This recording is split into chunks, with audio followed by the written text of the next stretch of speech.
Assalamualaikum warahmatullahi wabarakatuh. Bismillahirrahmanirrahim. Alhamdulillahirabbil alamin. Wassalatu wassalamu ala asyrafil anbiya'i wal mursalin wa ala alihi wa sahbihi ajma'in. Na'udzu bikalimatillahi tammah min syarri ma khalaq. Bismillahilladzi la yadurru ma'asmihi syai'un fil ardi wala fis sama'i wa huwas samiul alim. Subhanal malikil quddus. Allahumma inna na'udzu biridhaka min sakhatika wa bimu'afatika min uqubatika wa na'udzu bika minka la nuhsi thana'an 'alaika anta kama asnaita 'ala nafsik. Allahumma innaka 'afuwun tuhibbul 'afwa fa'fu 'anna.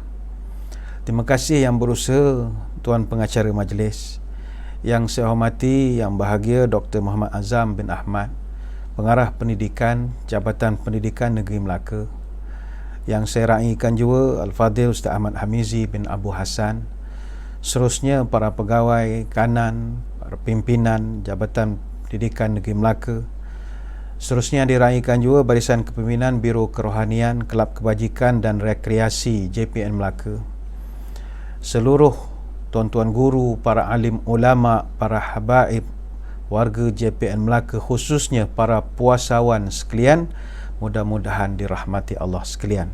Salam sejahtera, salam Melaka berwibawa, pintar, hijau, bersih.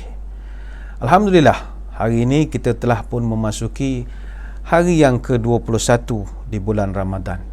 Hari ke-21 sedang bertandang. Semua yang beriman kini diundang membaca zikir, Al-Quran berkumandang. Lailatul Qadar marilah dihadang. Malam ini kita akan memasuki pula 22 Ramadan. Malam 22 adalah genap. Mari mengaji Al-Quran disingkap. Bacalah makna, baiki sikap, teruskan nanti dengan beriktikaf.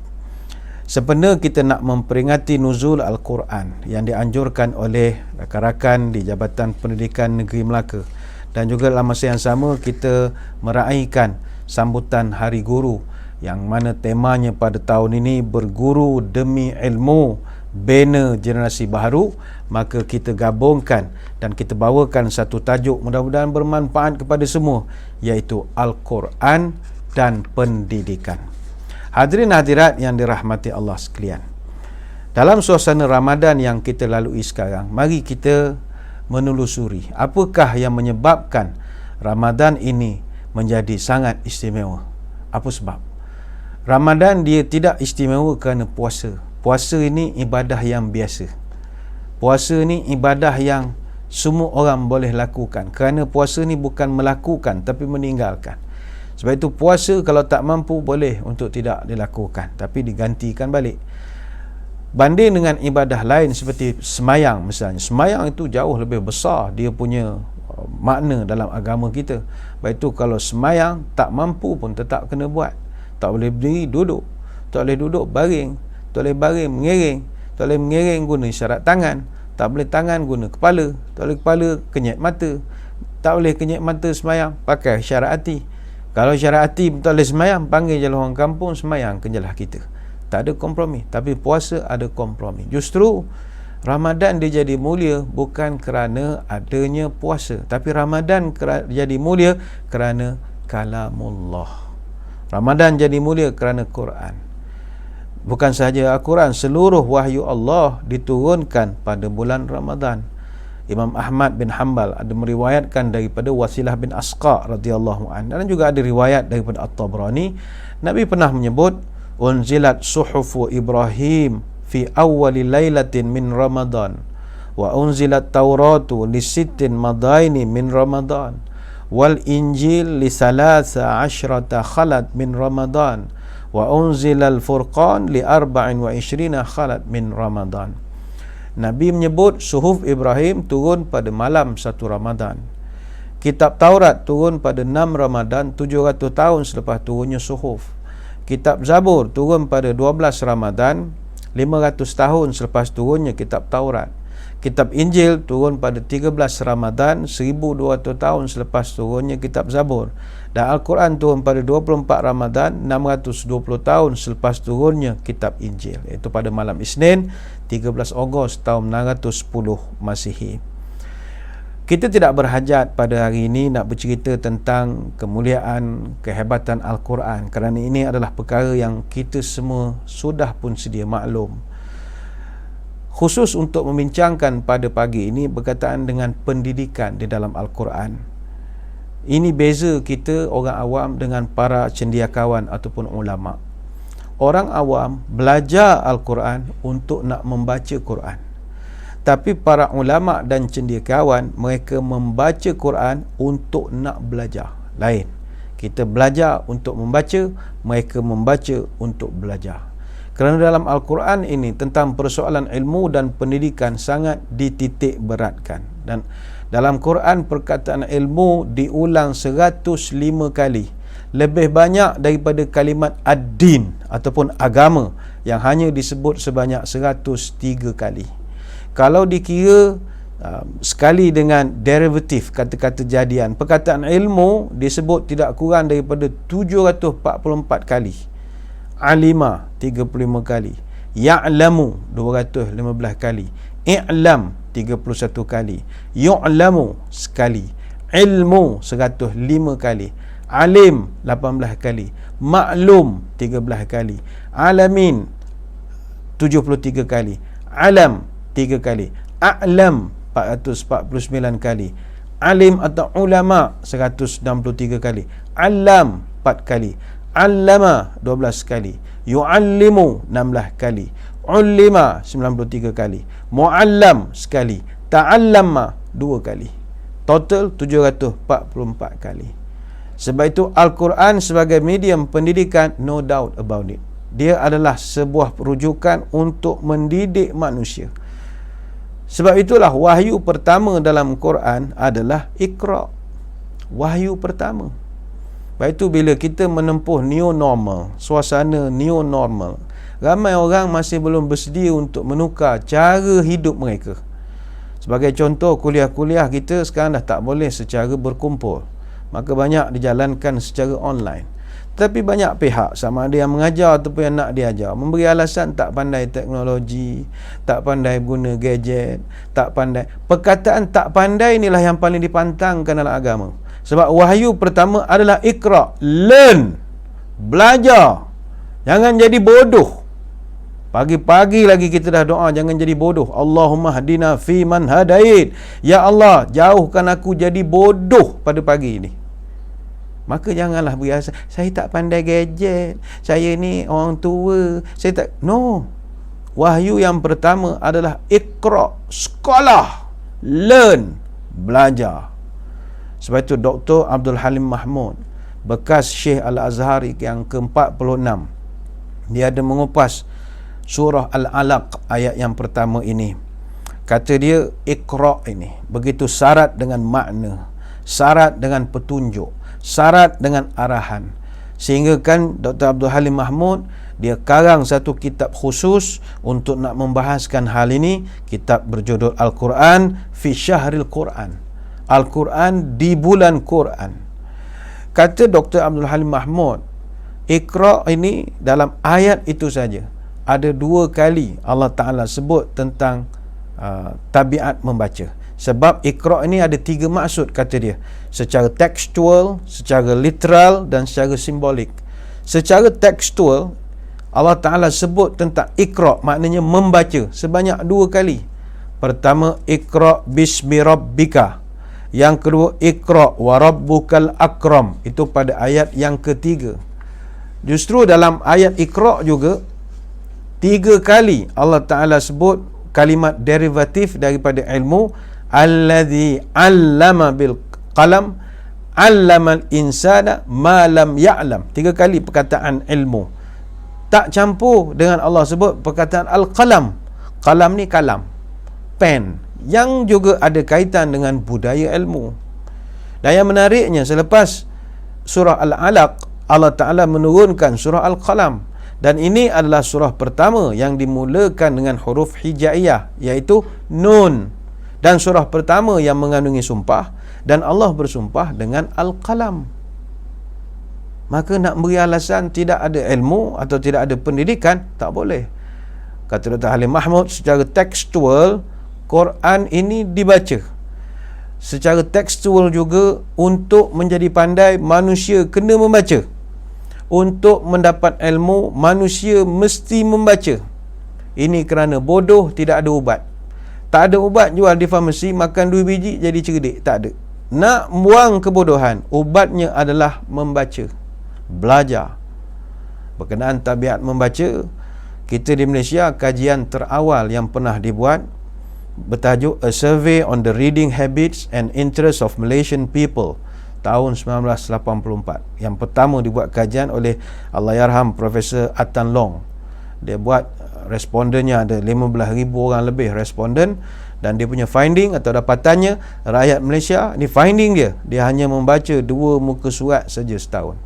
2 muka surat setahun. 42% membaca buku dalam tempoh 6 bulan. 97% ramai baca majalah, hanya 4% saja membaca buku profesional. Walaupun PKP 50 hari lebih kat 60 hari, tak membaca juga. Dia membaca telefon dia, tak pun membaca sari kata Netflix. Itu je lah kerja dia. Membaca buku tak ramai yang boleh bercerita berapa buku yang dia baca, berbanding dengan berapa buku resepi yang dia khatam lah. Ni kajian kali pertama. Kajian kali kedua tahun 2005, rakyat Malaysia cuma baca 2 buah buku saja setahun.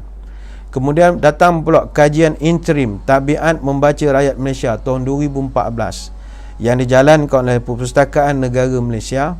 Naik sikit, rakyat Malaysia baca 15 buku setahun, dan 39% daripada rakyat Malaysia gunakan kurang daripada 3 jam seminggu untuk membaca, dan 8% saja yang membaca lebih daripada 14 jam seminggu. Secara pecahan ni untuk perkongsian lah, 62.8% baca majalah, 61% baca surat khabar, 47% baca novel dan cerita fiksyen, 54.8% baca buku ilmiah, 46% baca bahan dalam talian, 29% baca buku yang non-fiksyen, 25% baca komik, dan hanya 19% saja yang membaca jurnal. Ada peningkatan. Yang penting mesti membaca. Secara tekstual, Quran menyuruh membaca. Untuk membunuh kebodohan, mesti membaca. Itu secara tekstual. Secara literal, kata Dr. Abdul Halim Mahmud, Iqra adalah mekanisme pendidikan. Maka kedudukan Al-Quran sebagai sumber utama pendidikan tidak dapat kita nafikan. Kita tidaklah berhajat pada pagi ini nak bercerita tentang teori-teori sains yang ada dalam Quran, yang telah memberi tentangan paling sengit kepada seluruh saintis-saintis di dunia sekarang ini, tentang ciptaan-ciptaan Allah yang telah disebutkan dalam Quran 1000 tahun lebih sebelum benda-benda itu ditemui oleh para pengkaji. Ini terlalu banyak pendedahan yang kita dapat. Pada kesempatan pagi ini, kita ingin membahaskan daripada sudut kita selaku warga pendidikan.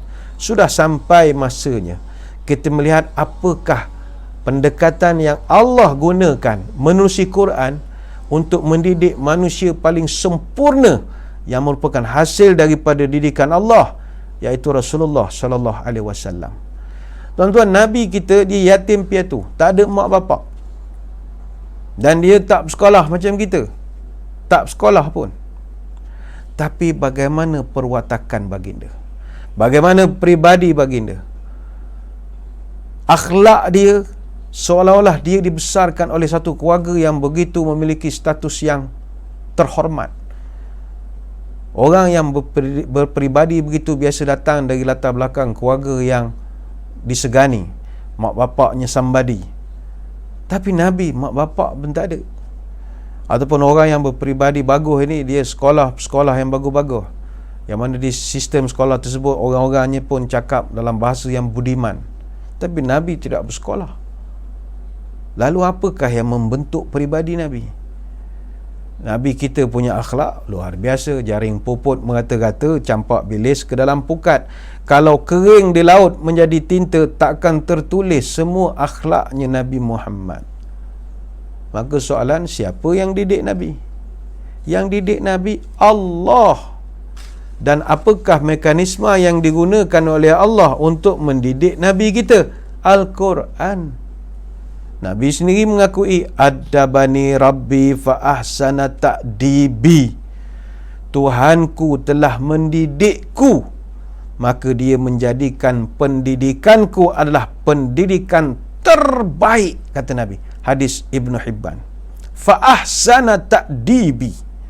Metodologi pendidikan terbaik sekali aku dapat daripada Allah menerusi wahyu.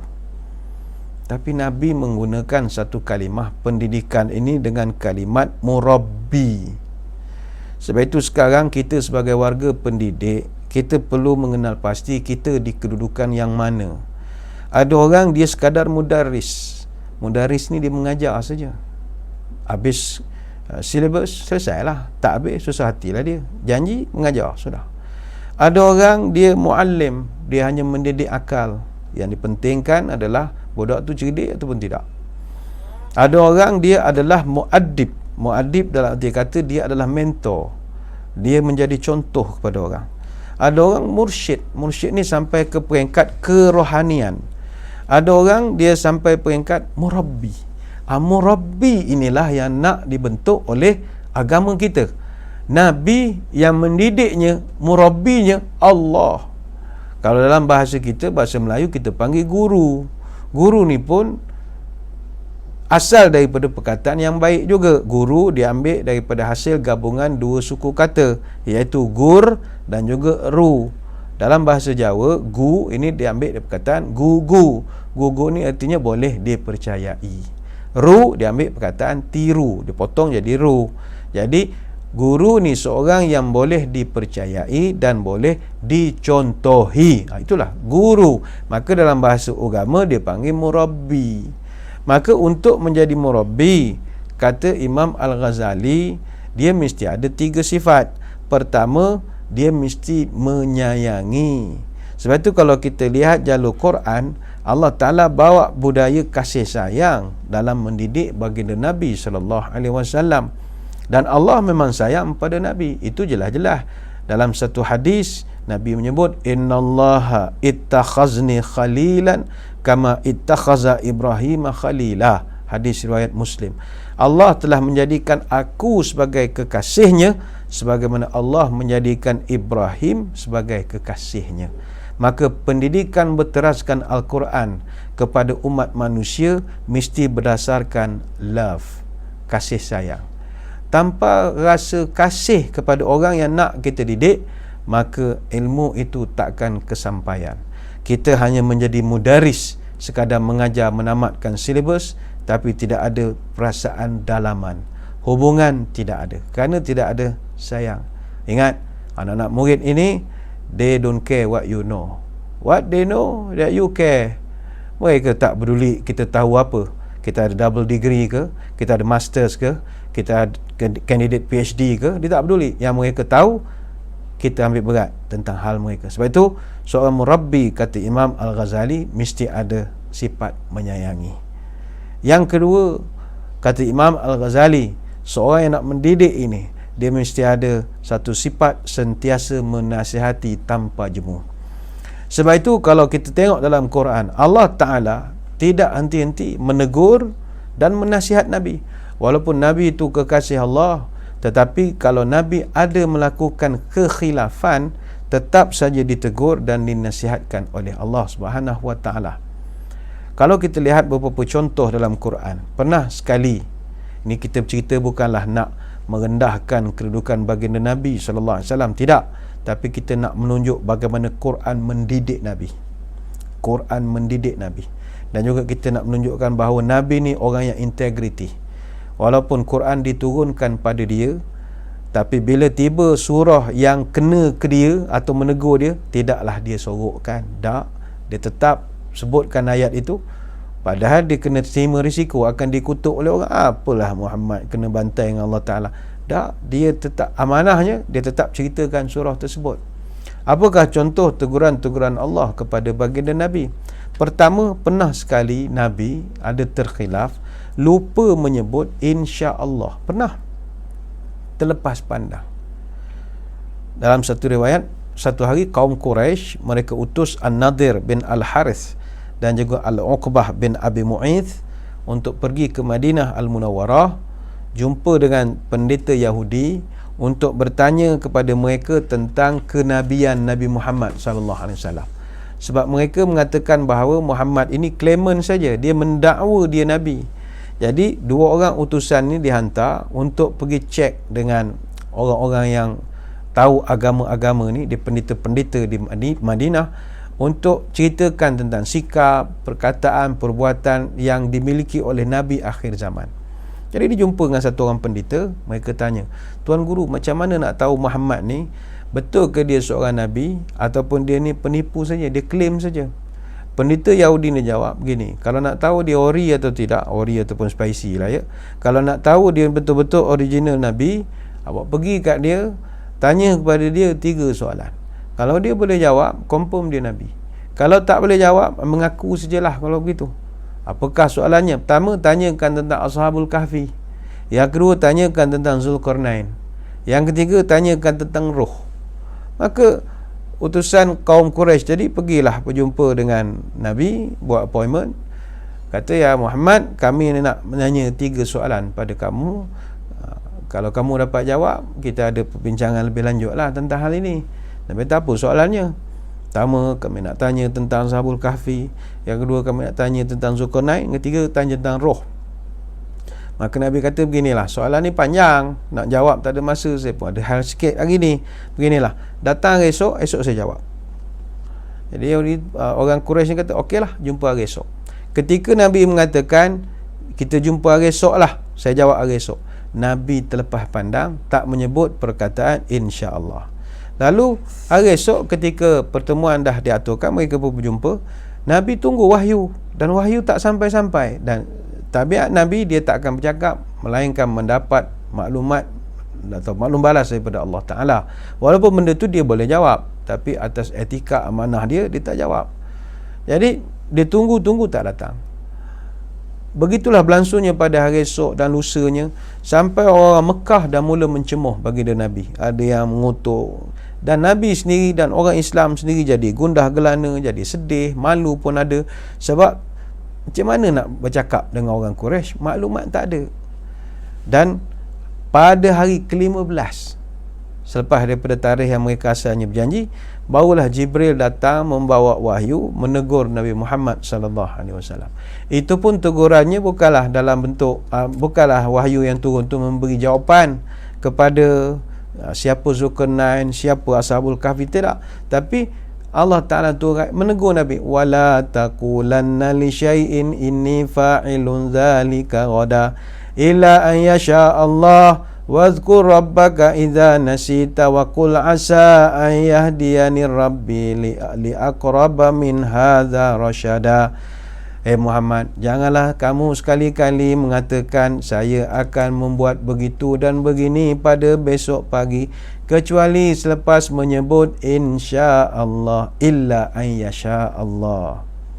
Dan ingatlah, sebutlah nama Tuhanmu kalau engkau lupa, dan katakanlah mudah-mudahan Tuhan memimpinku ke arah petunjuk yang lebih terang dari ini. Surah Al-Kahfi ayat 23 sampai 24. Walaupun kecil bagi kita, tak sebut insya-Allah pun masalahnya, tetapi Allah Ta'ala tetap saja mendidik Nabi Muhammad sallallahu alaihi wasallam menerusi Quran. Baik itu kita pun, kalau Nabi ditegur, kita pun kena ambil perhatian. Budaya insya-Allah mesti jadi satu budaya yang disemarakkan dalam kehidupan kita. Kalau boleh katakan boleh, tak boleh katakan tak boleh. Kalau boleh pun mesti diinsya-Allahkan juga supaya tidak sombong. Kalau tak boleh, jangan insya-Allah, takut nanti berlaku pembohongan atas nama agama, tu kita tak nak berlaku. Dia misalnya tak nak pergi tapi segan nak menolak, dia cakap insya-Allah. Jangan. Insya-Allah ni orang yang gantung diri pada Allah. Kalau dapat pergi, tak dapat tak boleh buat apalah, diserah pada Allah, itu insya-Allah. Jadi itu teguran dan nasihat daripada Allah kepada Nabi. Kecil bagi kita tapi tetap ditegur oleh Allah. Yang kedua, Allah Ta'ala mendidik Nabi menerusi satu teguran yang Allah lakukan ketika Nabi menerima wahyu. Baginda Nabi, dia selalu susah hati, dia takut dia lupa huruf-huruf ataupun perkataan ataupun ayat-ayatnya.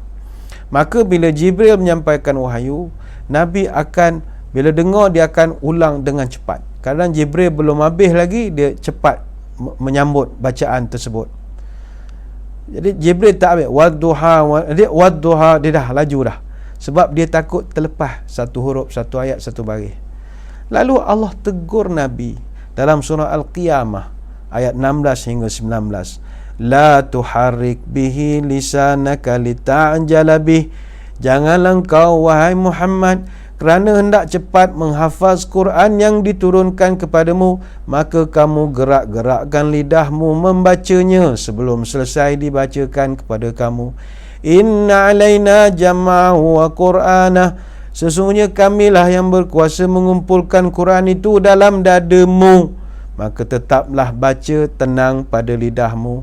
Fa iza qara'nahu fattabi' qur'anah.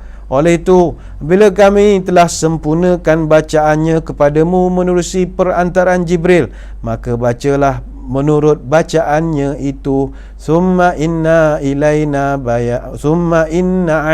bayana.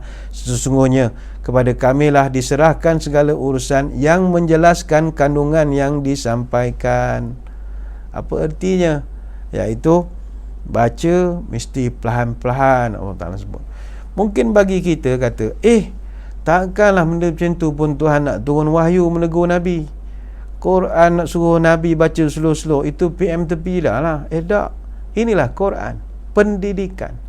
Quran boleh cerita tentang cakrawala paling besar. Quran boleh cerita tentang penciptaan besi. Quran boleh cerita tentang kejadian langit dan bumi. Tapi Quran tak pernah mengabaikan untuk bercerita tentang pembinaan watak.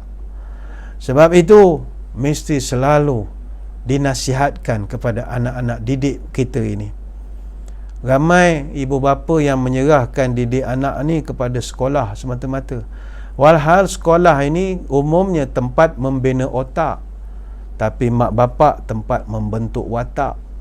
Maka membentuk watak perlu dinasihatkan lagi dan lagi dan lagi dan lagi dan lagi dan lagi dan lagi sampai kita tak ada lagi. Itu sifat seorang murabbi. Itu yang kedua. Yang ketiga, kata Imam Al-Ghazali, sifat orang yang mendidik, dia mesti salah satu, ini mustahak juga, iaitu menjaga disiplin. Psikologi penting, tapi rotan logi pun kena ada juga, cubit logi kena ada, tampologi pun kena ada juga, iaitu menjaga disiplin. Disiplin. Menerusi Quran, Allah Ta'ala mendidik Nabi dengan kaedah disiplin. Ada Nabi SAW yang ditarbiah oleh Allah pernah 4 kali ditegur oleh Allah, dan teguran tu agak keras. Sebab disiplin. Masa bilakah Nabi pernah diberi teguran yang agak keras? Pertama, ketika dia solatkan jenazah orang munafik. Kata Umar Al-Khattab radhiyallahu anhu, dia bercerita satu hari Nabi didatangi oleh Abdullah bin Ubay, anak pada Abdullah bin Ubay, untuk minta supaya Nabi datang ke rumah solatkan jenazah bapa dia, arwah ayah dia. Nabi berkata, nantilah kan saya pergi, baliklah dulu. Tu anak Abdullah bin Ubay kata, ya Rasul, boleh minta jubah selai. Nak buat apa? Nak buat kapan untuk abah. Dia kata Nabi, ambillah mana jubah yang sesuai, buatkan kain kapan. Dan ini untung Abdullah bin Ubay, walaupun jahat, munafik, tapi kain kapan dia jubah Nabi, itu special dia. Jadi ringkas cerita, dah selesai, Nabi pun mengajak Umar Al-Khattab radhiyallahu anhu untuk teman dia pergi menghormatilah jenazah Abdullah bin Ubay, nak diuruskan. berlaku beberapa kejadian lah tengah jalan tu, Allah Ta'ala turunkan wahyu, kamu kalau minta ampun bangku. Ini panjang ceritanya, tapi kata Umar Al-Khattab, fasalla alaihi Rasulullah fa anzalallahu azza wa jalla at-taubah wa la tusalli ala ahadim minhum matan abada wa la taqum ala qabrih innahum kafaru billahi wa rasulihi wa matu wa hum fasiqun. Kata Umar, bila Nabi semayangkan saja jenazah, turunlah ayat surah At-Taubah ayat 84, jangan sekali-kali kamu solatkan jenazah orang-orang itu, jangan kamu berdiri pun di tepi kubur dia, sesungguhnya dia telah kufur kepada Allah dan mereka mati dalam keadaan fasik. Surah Taubah ayat 84. Ini hadis riwayat Imam Bukhari. Artinya Nabi ditegur kalau berlaku kekhilafan, Nabi ditegur. Ini pendidikan Quran. Begitu juga Nabi pernah ditegur ketika terlalu memberi muka atau bertoleransi dengan puak-puak munafik, kaum munafik. Munafik ini sepanjang zaman memang wujud. Jika nak kenal orang munafik, perangainya buruk, lidahnya terbalik, berjanji mungkir, beramanah licik, tipu menipu dia pun cerdik, membohong orang dia pun asyik, menjadi manusia bibir diangkat, mulutnya manis, hati berulat. Orang munafik hanya di bibir, sumpahnya lupa, janjinya pun mungkir. Tanda munafik nyata, kalau bercakap mengulum lidah, berjalan mengendeng tapak, berdepan mengaku teman, di belakang dia memungkang. Mulut manis, hati iblis, mulut ramah, pi hati menyumpah, mulut muji, pi hati mencaci, mulut bermanis-manis, hati dendam tak habis. Depan kita mengaku sahabat, belakang kita dia menyebat. Ini watak munafik dari dulu sampai sekarang. Tetapi Nabi SAW ini orang baik. Dia baik. Dan dia bertoleransi kepada kaum munafik, khususnya dalam peristiwa ketika orang munafik enggan mengikut perang Tabuk. Walhal diriwayatkan oleh Imam Al-Baihaqi, Nabi dalam perang Tabuk lah perang hak paling dia semangat sekali. Kata para sahabat, kami tak pernah tengok Nabi ni tunjuk tanda-tanda dia beria nak pergi berperang. Dia eager, dia tu tak ada sangat tunjuk. Tapi berbeza dengan perang Tabuk. Sampai Nabi pun bersabda, manusia, aku nak berperang dengan orang Rom, kata Nabi. Nampak dia punya excited dia. Umpamanya kalau biasa Nabi nak perang, Nabi relax saja. Tapi kali ni siap buka langkah 3, dia ada bunga. Ini contoh saja, ada training. Kita sahabat tengok ada persediaan tu lain. Aku nak berperang dengan orang Rom. Rom ni Rom Byzantine, Eastern Roman Empire, satu empire yang begitu besar yang menguasai permukaan tanah di muka bumi ini seluas 5,900,000 kilometer. Empire Byzantine ni start daripada Italy, Bulgaria, Yugoslavia, Romania, Konstantinopel, Anatolia, Mesir, Afrika Utara, masuklah Maghribi sampai Baitul Maqdis, sampai Jordan. Ini semua adalah kerajaan Rom. Dan Nabi begitu semangat nak berlawan dengan mereka. Jadi Nabi pun beritahu niatnya kepada para sahabat. Tabuk ini adalah skop peperangan terakhir bagi Nabi kita. Dia berlaku antara bulan Rejab tahun ke-9 Hijrah, bulan Oktober kurang lebih. Jadi kebetulan pada masa Nabi nak mengajak perang Tabuk ini, suasana di Madinah ketika itu kemarau, panas. Hawa begitu panas. Bumi ni pula kering kontang. Tapi satu kelebihannya, bila negara Arab ni kalau terlampau panas, banyak buah yang menjadi. Jadi buah-buahan masak. Jadi ramai orang ketika itu jadi sebersalah. Orang peraih dah datang dah bawa lori nak mengambil kurma apa semua. Time ni lah Nabi nak ngajak pergi perang pula dah. Tengah orang hasil banyak. Tak campur lagi ada orang masa ni kebun kurmanya tengah rendang cantik. Orang nak rehat-rehat, minum kopi. Itulah relax-relax petang-petang. Tiba Nabi ajak pula pergi perang. Jadi ada di kalangan orang munafik, dia nak monteng, dia tak nak pergi perang. Lalu Allah Ta'ala tegur Nabi sebab Nabi tak tegah. Allah Ta'ala mengatakan, afallahu anka lima adzinta lahum hatta yatabayyana lakal ladzina sadaqu wa ta'lamal kadzibin. Aku memaafkan engkau wahai Muhammad. Mengapa engkau izinkan mereka tidak berperang sebelum nyata bagimu orang itu benar ataupun orang itu berdusta? Allah Ta'ala berdialog dengan baginda Nabi kita. Dan Allah Ta'ala menyambung lagi, la yasta'dhinuka alladhina yu'minuna billahi wal yawmil akhir an yujahidu bi amwalihim wa anfusihim wallahu alimun bil muttaqin.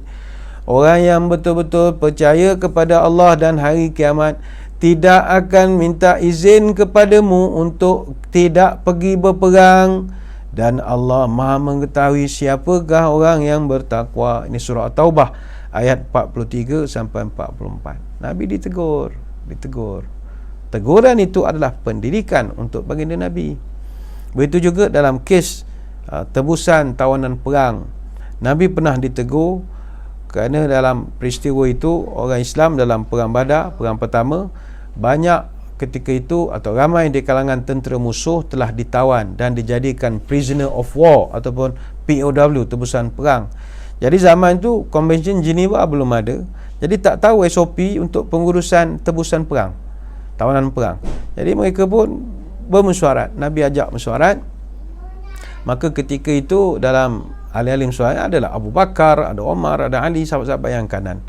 Nabi pun tanya, macam mana ni tebusan kita 70 orang ni, tawanan ni, nak buat apa dengan diorang ni semua ya? Nak buat PKPB ke, PKP benda ke, PKP enhance MRO ke, macam-macam ke? Jadi Umar Al-Khattab radhiyallahu anhu, dia beri jawapan mudah saja. Ya Rasul, bunuh je. Simpan buat apa? Ngambilkan beras.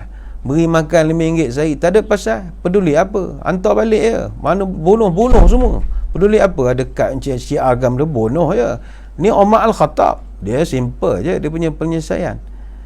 Tapi Nabi pun dengar sajalah. Ada pendapat lain, tanya pula kepada Abu Bakar As-Siddiq radhiyallahu anhu. Apa jawapan Abu Bakar? Ya Nabi Allah, hum banul ammi wal ashirah. Ara an ta'khudha minhum fidyatan fatakunu lana quwwatan 'alal kuffar. Fa'asallahu an yahdiyahum lil Islam. Kata Abu Bakar, wahai Nabi Allah, hum banul ammi wal ashirah. Mereka tu yang kita tangkap bukan orang lain, puak gabak saudara mara kita juga. Kan mereka orang Mekah. Saya orang Mekah, tuan orang Mekah. Omar ni pun orang Mekah. Jadi yang tangkap-tangkap yang kita 70 orang, kalau susun balik saudara kita semua. Maka saya cadangkan ya Rasul, ara an ta'khudha minhum fidyatan. Kita kenakan denda sajalah, kenakan saman, compound apa sajalah. Kita denda saja pada mereka. Mana yang mampu bayar terus bayar, tak mampu suruh keluarga hantarkan bayarannya. Fatakunu lana quwwatan 'alal kuffar. Dengan perolehan itu nanti kita boleh gunakan untuk mendapatkan aset-aset baru pertahanan, kita beli barang-barang untuk nak kuatkan lagi agama di Madinah ini. Dan juga fa'asallahu an yahdiyahum lil Islam. Mudah-mudahan kita buat baik kepada mereka, mereka tertarik pula nak peluk Islam.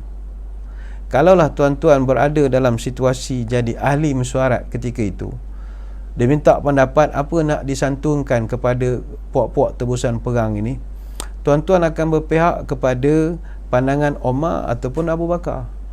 Orang Melayu confirm ikut nasihat Abu Bakar, sebab kita orang lembut, orang baik-baik. Kita kan jenis tak kisah orang luar datang suka-suka hati meniaga pasar, jadi lantak engkau lah. Kita jenis orang baik. Jadi kita akan setuju dengan pendapat Abu Bakar, rahmatan lil alamin. Kita buat baik dengan orang. Maka Nabi pun cenderunglah kepada pendapat Abu Bakar. Tetapi apakah berlaku selepas itu? Turun surah Al-Anfal ayat 67. Allah Ta'ala tegur Nabi kerana jawapan yang tepat sepatutnya mengikut pendapat daripada Umar Al-Khattab, iaitu kasih habis saja, tak ada simpan-simpan. Maka li nabiyyin ayyakuna lahu asra hatta yuskhina fil ardi. Tidak patut seorang Nabi memiliki seorang tawanan pun sebelum dia boleh melumpuhkan semua musuhnya di muka bumi. Surah Al-Anfal ayat 67. Allah tegur Nabi. Itu yang ketiga. Yang keempat, Allah Ta'ala pernah tegur Nabi menggunakan Quran ketika isu Nabi pernah berkonflik ataupun bergaduh sedikitlah dengan isterinya. Sebagai manusia yang biasa tetapi bukan biasa-biasa, Nabi juga ada ups and down dalam rumah tangganya. Maka kata Aisyah radhiyallahu anha, dia ni cerita satu peristiwa. Kana Rasulullah sallallahu alaihi wasallam yashrabu asalan inda Zainab binti Jahash wa yamkuthu indaha. Pernah Nabi ni dia giliran tidur di rumah Zainab binti Jahash, salah seorang isterinya juga. Dan baginda pun bila tidur di rumah Zainab, okeylah, isteri yang lain tak ada masalah. Cumanya Aisyah dan juga Hafsah radhiyallahu anhuma, dia ni berpakat. Katanya esok bila Nabi balik, kita tengok Nabi pergi rumah siapa, pergi rumah Aisyah ke rumah Hafsah, kita tengok. Tapi gini, kita kenakan Nabi sekali, kalau dia balik ke rumah kita, tanyakan soalan, akalta maghafir, inni ajidu minka riha maghafir. Kata Aisyah, kami pakat kalau Nabi balik kami akan perkenakan dia. Sebab Nabi ni, kata Aisyah, dia ada satu fi'il, satu tabiat. Bila pergi rumah Zainab, Zainab akan bagi dia minum madu. Bagi minum madu. Orang kahwin adalah sebabnya agaknya bagi minum madu. Jadinya kata Aisyah, saya memang cam dia kalau di rumah Zainab, mesti Zainab bagi dia minum madu. Jadi kita buat khianat sikit. Pagi esok bila Nabi balik, kita tanya soalan kepada Nabi, akalta maghafir, ya Rasul, kenapa badan awak bau maghafir? Maghafir ni sejenis pokok yang berbau di tanah Arab. Dia punya baunya macam getah buku, memang tak sedap baunya. Jadi dia pun, bila isteri Nabi salam dengan Nabi, Aisyah salam dengan Nabi, padahal tak ada bau pun, saja kenakan Nabi. Dia tanya, akalta maghafir, awak makan buah maghafir?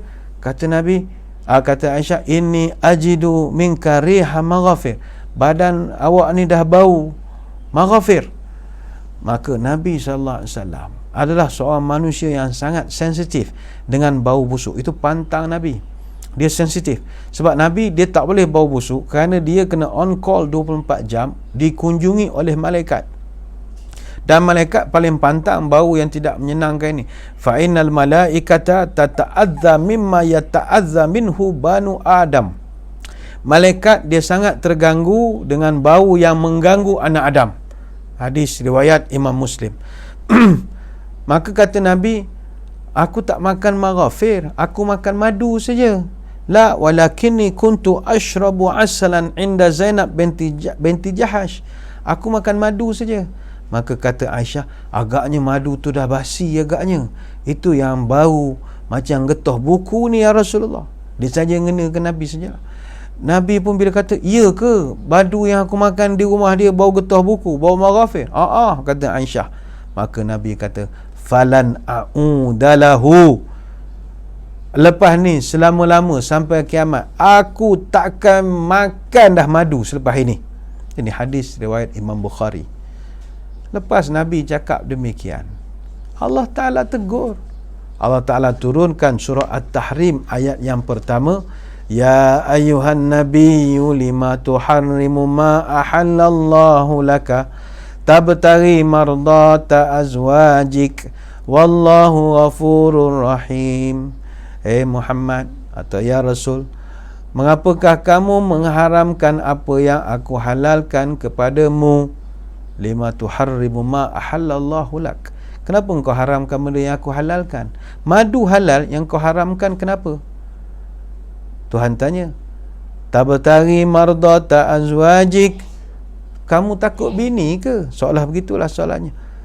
Tabtaghi mardata azwajik, tabtaghi, adakah kamu nak mencari mardat, kesenangan hati, azwajik, isteri kamu? Atau dalam bahasa kita tepi jalan ni, takut bini ke sampai sanggup sumpah tak nak makan madu ni?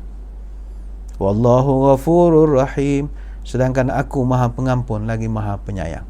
Surah At-Tahrim ayat pertama. Maka Allah Ta'ala tegur Nabi menerusi Al-Quran, mendidik Nabi. Dan yang keempat, Nabi pernah ditegur oleh Allah menerusi Quran ketika Nabi mendoakan kepada musuh-musuhnya. Ada satu hadis, Nabi ni dia marah sangat kepada musuhnya sebab masa tu gigi dia patah. Kata Abu Hurairah, ashtadda ghadabullahi ala qaumin fa'alu bi nabiyhi yushiru ila raba'iyati, Allah sangat murka kepada mana-mana kaum yang menyakiti hati mereka, menyakiti hati Nabi mereka sehingga menyebabkan gigi Nabi patah. Hadis Bukhari Muslim. Jadi Nabi pun kerana marah geram, dia berdoa, Allahumma la'an fulana, Allahumma la'anil Haris bin Hisham, Allahumma la'an Suhail bin Amru, Allahumma la'an Safwan bin Umayyah. Ya Allah, laknatkanlah Al-Haris ibn Hisham, laknatlah Suhail bin Amir, laknatlah Safwan bin Umayyah. Turun firman Allah, surah Ali Imran ayat 128. Laisa laka minal amri syai'un aw yatuba alaihim aw yu'adzibahum fa innahum zalimun. Engkau tidak berhak sedikit pun wahai Muhammad dalam urusan orang-orang yang jahat itu. Mana it's none of your business, it's not your problem. Allah akan uruskan masalah ini. Duduk diam-diam, bersabar atas ujian. The rest Allah yang lakukan. Ini dalam surah Ali Imran ayat 128, hadis riwayat Imam An-Nasa'i. Yalah, tapi Nabi SAW, walaupun teguran-teguran daripada Allah ini tidaklah keras sangat, tapi Nabi ini taubatnya luar biasa. Hanya ditegur oleh Allah dengan 4-5 ayat saja, taubatnya menangis sampai basah-basah janggutnya, berdiri lama sampai bengkak-bengkak kakinya, dan itulah pendidikan daripada Allah kepada baginda Nabi. Maka hadirin hadirat warga JPN Melaka yang dirahmati Allah sekalian, begitulah kita melihat bagaimana Nabi SAW dididik menerusi jalur Al-Quran, yang mana Al-Quran itu adalah sumber pendidikan yang sangat hebat sekali. Banyak nak diterangkan tapi masa tak mengizinkan. Sekadar itu sembang-sembang kita pada pagi ini.